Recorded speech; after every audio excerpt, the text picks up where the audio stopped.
আমি বললাম, আমি ব্যর্থ। আল্লাহ বলেন, বিশ্বাসীরা সফল হয়। আমি বললাম, আমার জীবনে অনেক কষ্ট। আল্লাহ বলেন, নিশ্চয়ই কষ্টের সাথে আছে স্বস্তি।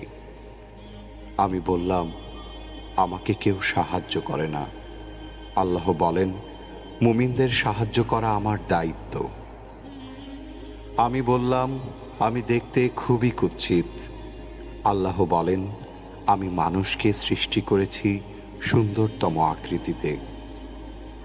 আমি বললাম, আমার সাথে কেউ নেই। আল্লাহ বলেন, ভয় করো না, আমি মুমিনদের সাথে আছি। আমি বললাম, আমার পাপ অনেক বেশি। আল্লাহ বলেন, আমি তওবাকারীদের ভালোবাসি। আমি বললাম, আমি সব সময় অসুস্থ থাকি। আল্লাহ বলেন, আমি কোরআনকে রোগের নিরাময় হিসাবে পাঠিয়েছি। আমি বললাম, এই দুনিয়া আমার ভালো লাগে না। আল্লাহ বলেন, তোমার জন্য পরকাল, ইহকাল অপেক্ষা শ্রেয়।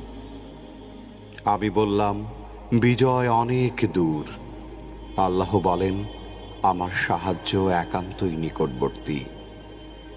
আমি বললাম, আমার জীবনে খুশি নেই। আল্লাহ বলেন, শীঘ্রই তোমার রব তোমাকে এত দেবেন যে তুমি খুশি হয়ে যাবে। আমি বললাম, আমি সব সময় হতাশ। আল্লাহ বলেন, আর তোমরা নিরাশ হও না এবং দুঃখ করো না।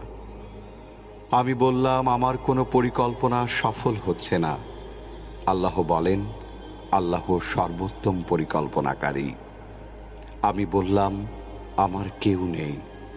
আল্লাহ বলেন, যে ব্যক্তি আল্লাহর উপর ভরসা করে তার জন্য আল্লাহই যথেষ্ট।